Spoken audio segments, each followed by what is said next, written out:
Assalamualaikum warahmatullahi wabarakatuh. Alhamdulillah wa syukurillah wa ni'matillah wa la haula wa la quwwata illa billah. Asyhadu an la ilaha illallah wahdahu la syarikalah wa asyhadu anna Muhammadan abduhu wa rasuluhu wa ba'du. Wa qala Allah ta'ala fi kitabil karim. A'udzu billahi minasyaitonir rajim. Bismillahirrahmanirrahim. Wala tusa'ir khaddaka lin-nasi wala tamshi fil ardi maraha. Innallaha la yuhibbu kulla mukhtalin fakhur. Al-ayah. Para pemirsa, alhamdulillah pada malam hari ini bisa ketemu lagi dengan saya dalam rangka pengkajian surat Luqman sebagai bekal bagi orang tua kita, tokoh masyarakat, tokoh agama, bagaimana keberhasilan Luqman dalam mendidik anaknya menjadi anak yang soleh itu sudah dituangkan oleh Allah di dalam Al-Quran. Apa saja yang harus diberikan oleh anak agar anak itu betul-betul menjadi anak yang idaman, menjadi anak yang menjadi harapan masa depan dan menjadi harapan orang tua anak yang baik. Para pemirsa, pada minggu yang lalu telah kita kaji bersama surat Luqman ayat yang ke-17 bahwa Luqman sangat menanamkan sekali kepada anaknya. Luqman mempunyai perhatian yang sangat besar kepada anaknya agar anaknya itu mau melaksanakan ibadah sholat. Bahkan Nabi sendiri pun sudah memberikan sinyal. Ternyata penanaman sholat itu tidak harus menunggu besarnya anak. Tidak harus menunggu baliknya anak. Tetapi semenjak usia dini, usia 6 tahun, Nabi Muhammad SAW, Nabi kita, Rasul kita, sudah memerintahkan kepada kita agar anak kita diajak untuk sholat. Bahkan lebih dari itu, ketika anak umur 10 tahun anak itu tidak mau sholat, orang tua diberi hak, diperbolehkan untuk memukul anaknya agar anaknya mau sholat. Ada apa dengan sholat? Kita tahu inna sholata tanha anil fakhsya'i wal munkar. Bahwa ukuran baik dan tidaknya anak kita adalah tergantung daripada sholat. Karena sejatinya sholat yang dilakukan itu bisa mencegah kita, bisa menjauhkan kita dari perbuatan fakhsya dan munkar, dari perbuatan dosa. Karena kita sudah dekat sekali dengan Allah. Maka di dalam ayat Al-Quran itu tidak mengatakan wa amilus sholah, tapi wa aqimus sholah. Itu mempunyai makna yang berbeda. Kalau amilu itu hanya sekedar melakukan. Tapi aqimu itu adalah menegakkan sholat. Menjalankan sholat betul-betul. Tidak hanya sekedar mengamalkan, tapi bagaimana sholat itu bisa mempengaruhi kejiwaan seseorang sehingga orang itu bisa terjauh daripada perbuatan fahsya dan mungkar.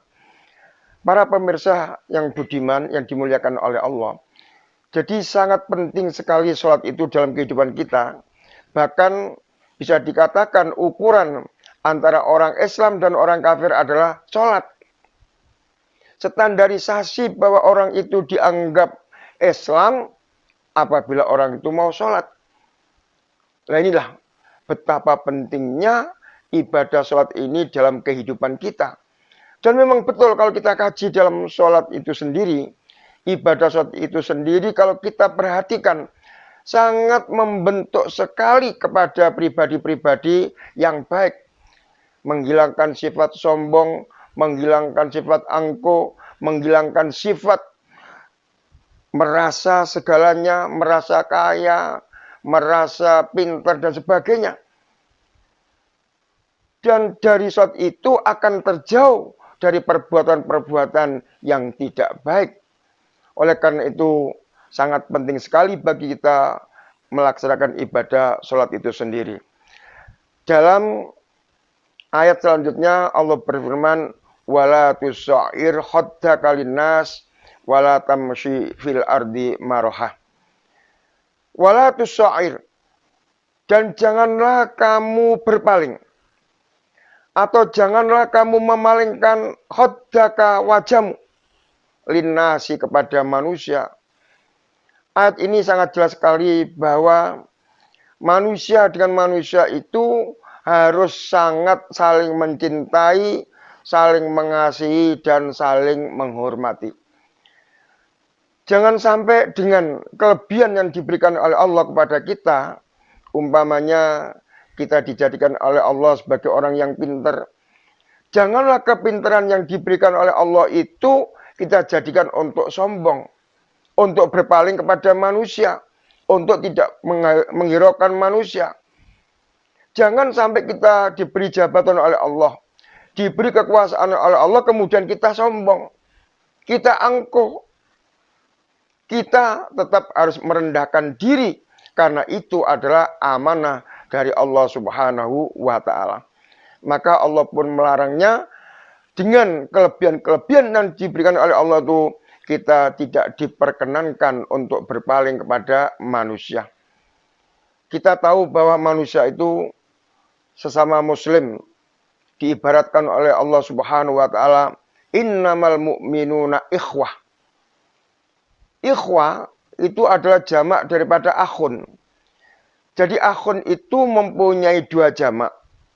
Bisa bermakna ikhwan, bisa bermakna ikhwah. Kalau akhun bermakna ikhwan, itu artinya saudara sesama muslim. Tapi kalau saudara akhun, jamaknya itu ikhwah, adalah jamak daripada saudara kandung. Kita timbul pertanyaan, kenapa Allah berfirman innamal mu'minuna ikhwah? Kenapa Allah itu mengatakan bahwa saudara sesama muslim itu kok ikhwah? Seperti saudara kandung, kok tidak ikhwan?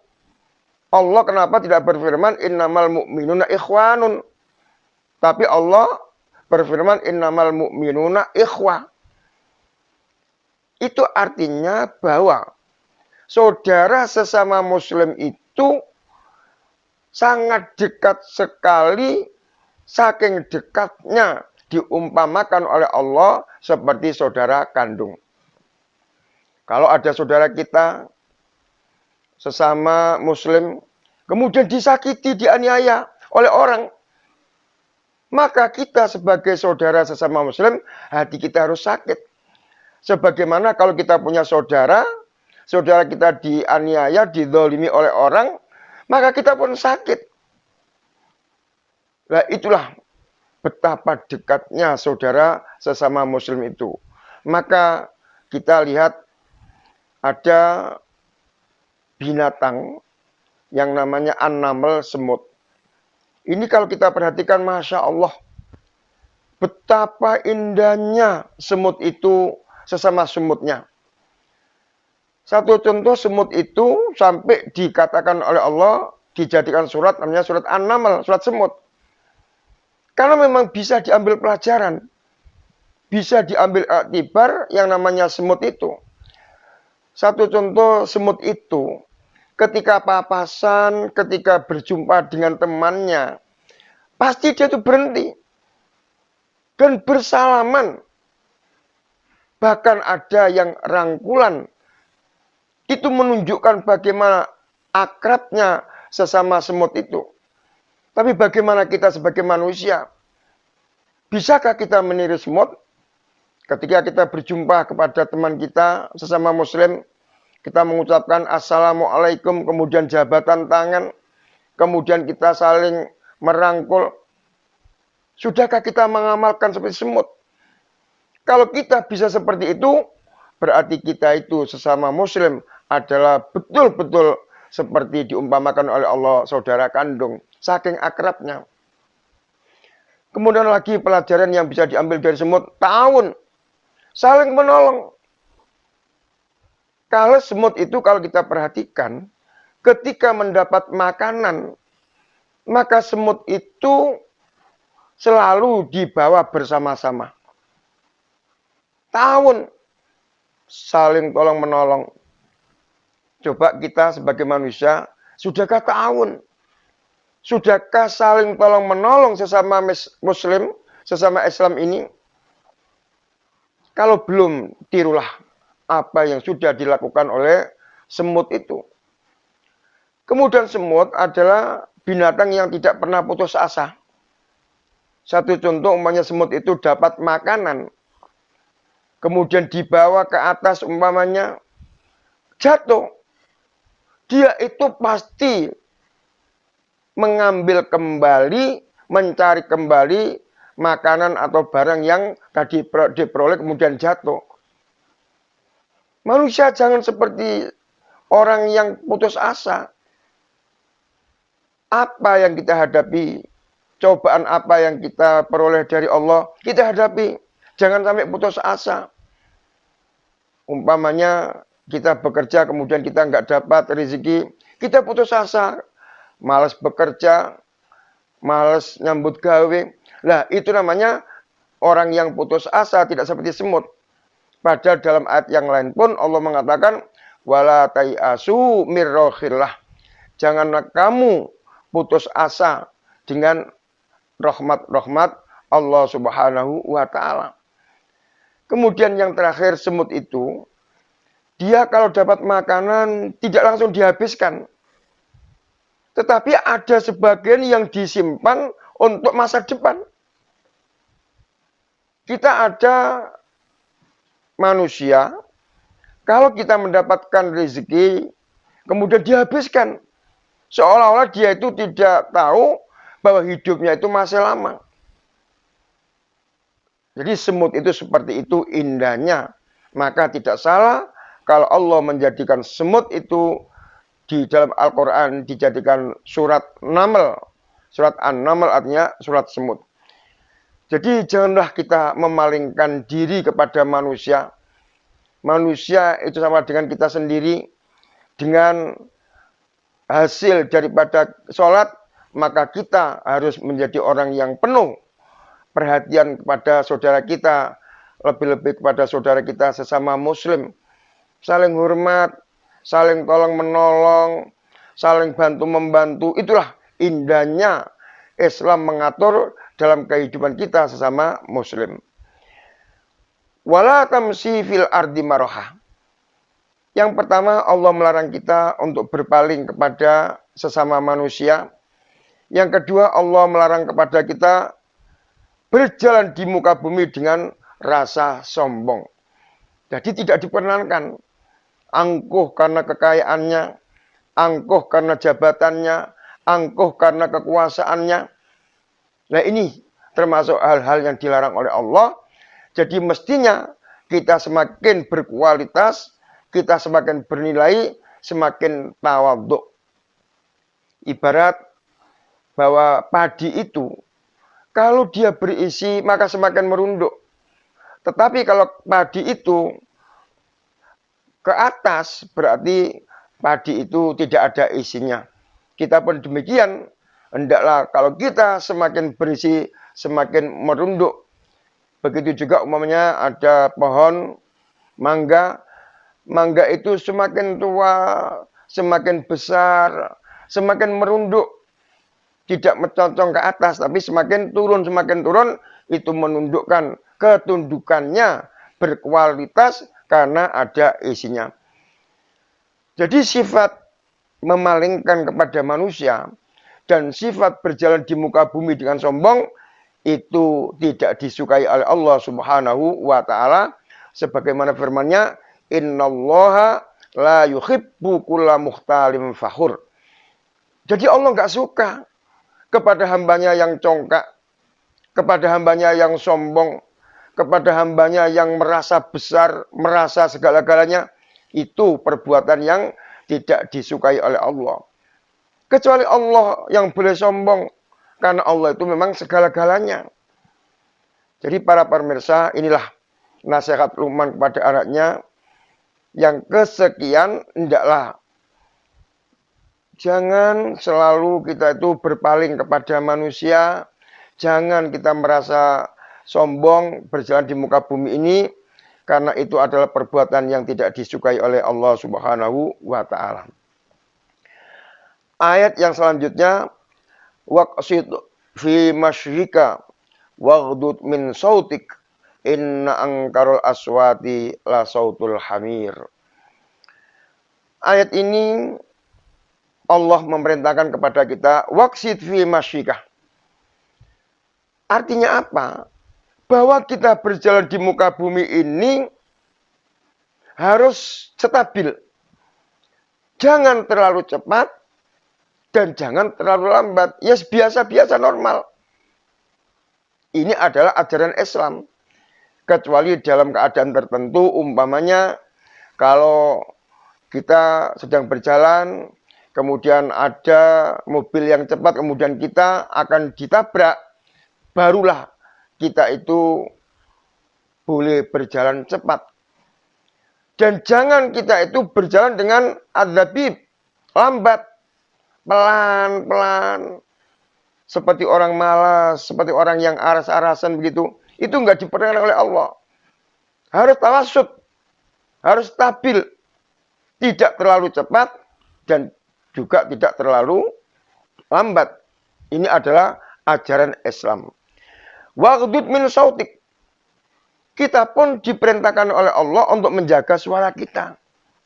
Jangan sampai kita itu bersuara yang melebihi suara Rasulullah Muhammad Sallallahu Alaihi Wasallam. Enggak boleh berteriak-teriak, enggak boleh hura-hura, kemudian suaranya keras.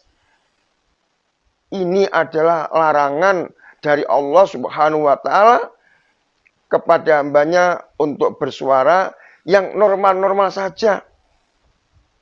Kecuali dalam keadaan tertentu, karena darurat umpamanya, kita mengingatkan orang ada kebakaran, terus kita tahu, kita boleh suara keras. Mengingatkan kepada saudara kita yang akan kena musibah, kebakaran, kita boleh dengan suara keras. Atau umpamanya ada orang yang mau nyabrang jalan, atau nyabrang rel kereta api, ada mobil lewat atau ada kereta lewat, kita tahu dan orang itu nggak tahu. Boleh kita mengeraskan suara, supaya agar cepat diterima oleh saudara kita yang akan kena musibah. Itu dalam keadaan darurat, dalam keadaan terpaksa. Tetapi dalam keadaan normal, kita tidak diperkenankan melebihi suara kita seperti suaranya melebihi suara Rasulullah Muhammad Sallallahu Alaihi Wasallam. Rasulullah itu suaranya indah, bagus. Dia tidak pernah berteriak-teriak. Dia tidak pernah menyuarakan suara yang sangat keras. Kenapa? Rasulullah tidak melakukan seperti itu. Dan kenapa kita tidak diperkenankan oleh Allah untuk bersuara yang keras? Karena kata Allah, inna angkarul aswati la sautul hamir. Karena suara yang paling jelek adalah suara khimar. Para pemirsa, apakah tahu bagaimana suara khimar itu? Suara khimar itu Masya Allah. Sejak kalau kita tahu binatangnya itu komor, jorok. Tapi suaranya, ketika khimar itu bersuara, 1 kilo itu bisa didengar oleh orang. Jadi kalau dia bersuara, menarik dulu. Tarik, dikeluarkan dengan yang sangat keras. Maka dari itu, Allah melarang kepada manusia agar tidak bersuara seperti suara khimar. Karena khimar itu adalah binatang yang suaranya paling jelek, angkarul aswat. Paling jelek suaranya dibandingkan dengan binatang-binatang yang lain. Para pemirsa yang dimuliakan oleh Allah, itulah bagaimana Luqmanul Hakim dalam mendidik anaknya, mulai dari tidak boleh syirik kepada Allah, kemudian birrul walidain, berbakti kepada orang tua, kemudian ditanamkan sejak dini bahwa perbuatan jelek dimanapun dilakukan itu akan terdeteksi, akan dilihat oleh Allah. Dan Luqman pun memberi nasihat kepada anaknya supaya tidak mentaati orang tuanya manakala orang tuanya itu memerintahkan kepada yang tidak baik. Walaupun dalam ayat sebelumnya kita diperintahkan untuk taat kepada Allah, taat kepada Rasulullah, taat kepada orang tua. Tapi bila orang tua itu memerintahkan kepada kita, mengajak kepada kita kepada hal-hal yang bertentangan dengan ajaran Allah, bertentangan dengan syariat Allah, mengajak dosa dan sebagainya, maka kita tidak perlu untuk taat kepada orang tua, dan kita berpindah taat kepada ulama kita, kiai kita, tokoh masyarakat kita yang selalu mengajak kepada kebaikan. Dan Luqman pun menasihati anaknya supaya terbiasa menjalankan sholat. Lebih-lebih kalau kita bisa melaksanakan sholat dengan tepat waktu, awal waktu, karena itu adalah yang paling mulia di hadapan Allah. Dan kita selalu melaksanakan sholat dengan berjamaah, baik di masjid atau di musola, itu juga termasuk amalan yang mulia. Dan yang terakhir, Luqman menasihati anaknya bahwa kita dalam berjalan itu tidak boleh memalingkan kepada sesama manusia. Kita tidak boleh bersuara keras seperti suaranya khimar, dan kita kalau berjalan tidak boleh terlalu cepat dan tidak boleh terlalu lambat.